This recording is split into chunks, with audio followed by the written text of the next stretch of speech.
All right, BioShock 2. We've been thinking about it. We've just gotten to play it, and now we're talking about it with Melissa Miller, senior producer on the game. How are you doing? Good. How are you? Doing pretty well. I just played about an hour of BioShock 2, so it was pretty cool. Yeah, so this is the big kind of hands-on reveal for you guys, and it's the first time anybody's seen the sequel. Start out by just telling us what you're showing here. Like, what section of the game are we looking at here? Sure, we're actually showing a lot today. We've started off with a demonstration of a level that's later on in the game called Siren Alley. And in it, the player has to deflood another section of Rapture that they need to get to. And so they're trying to get to this pump station to control the pumps to deflood the area, but it's being blocked by a minion of Sophia Lamb, the new villain of the game. So we saw the player run through that, and then afterwards, we invited everyone to play our Ryan Amusements level. That's another level that's actually earlier in the game than Siren Alley. And then later on, we've still got multiplayer. Excellent, excellent. So, Sophia Lamb, this lady was kind of news to me coming into this thing, you know. Earlier in the marketing cycle, it's all been, you know, big sister, big sister. So you say that Sophia is the main villain. Like, what is their relationship? Like, what are let's back up a little bit. What are Sophia Lamb's plans for, you know, whatever she's trying to do? How does she work with the big sister? What's the kind of power structure of the villains here? Well, Sophia Lamb is actually someone who's been in Rapture for a long time. Now that Andrew Ryan has, well, we know what happened to him.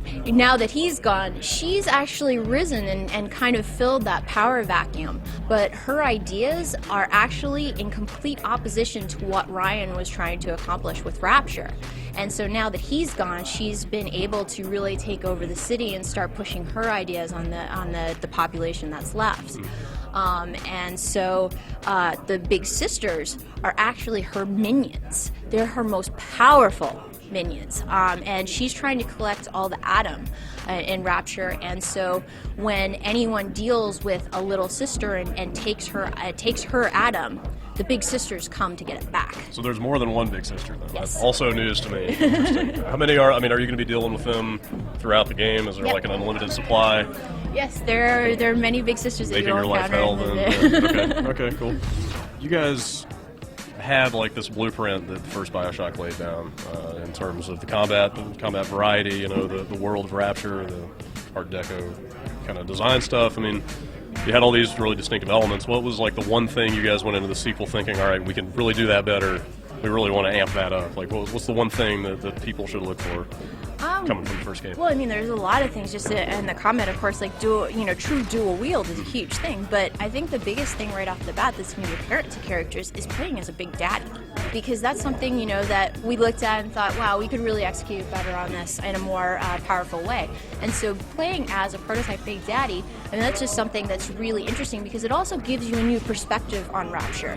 When you came in the first game, you were really the stranger who was like, yo, what's with all the effed up stuff down here, and really just kind of taking it in. Whereas playing as a big daddy, you're part of Rapture. You're part of what you saw and what makes it this incredibly creepy, crazy city to explore. And it's not only in single player that we execute on that Big Daddy player fantasy, it's also in multiplayer. So, of course, you play as prototype Big Daddy in single player. In multiplayer, you actually are Rosie. And so you have like the traditional Rosie powers that you played against in BioShock 1.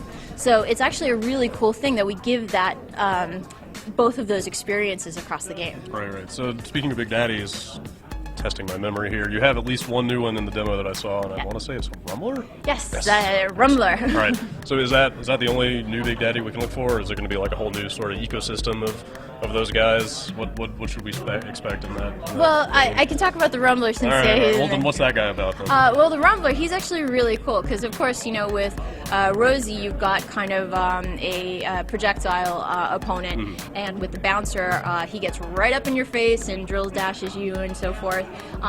With the Rumbler, we had a chance to explore some new AI that we've been working on for the game. You know, he actually also takes like a defensive perimeter that we had allowed the player to do in the first game. So he fires rockets at you, so he's projectile in that way, but he also throws these mini turrets out. and he tosses them out. They hit the ground, deploy, and then start firing machine gun fire at you. And he tosses like 3 of those, and you're just getting, all of a sudden, you're getting hit from behind while you're trying to deal with him, and it's just this really crazy experience.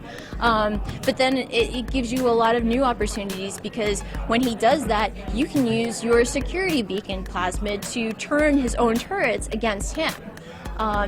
Having turrets is also something that you as a player can add to your defensive tool set. Cool, very cool. So I haven't played the multiplayer yet, so in lieu of asking informed questions about it, I'm just going to let you give us the quick kind of sales pitch. Tell us what sets this apart from other multiplayer modes. Well, multiplayer, we're actually really excited to be debuting our 3rd unannounced mode that features the little sister, so that's really exciting. And the thing that we're most excited about with multiplayer is giving players a really unique BioShock experience. So think about when you played the first game and you had all these different things that you could combine, and you were like, yeah, I'm totally badass because I thought of that. And you would do all these crazy things, but the splicers, when they attacked you, really weren't doing as much as you were. So imagine going into a gameplay situation where you can be attacked in all the creative ways that you yourself think of. And it's just a really, really compelling gameplay experience that we've been exploring with multiplayer. And of course, infusing it with all the BioShock elements like security and turrets and hacking and little sisters and so forth. So all that stuff is going on in a multiplayer match? Yeah. Okay, very cool. You guys were at one time a 2009 game. Now you're a 2010 game. Yeah, we are. At what point in the development cycle did you guys find out you're going to have that extra time, and then did you just go like, like knowing that you'd have the extra 4 months, 3 months? Well, and what are you guys doing with that time? Well, first of all, as a developer, all I can say is, hey, I will always gladly accept more time to make the game as great as possible. Sure. But, some of the things that we've been able to do with the extra time, particularly in multiplayer, before we had announced 3 modes, we are actually shipping with 7. Oh, wow. So that's something that we were really happy to expand on with the extra time. So when is it coming out? BioShock 2 will be out February 9th, 2010.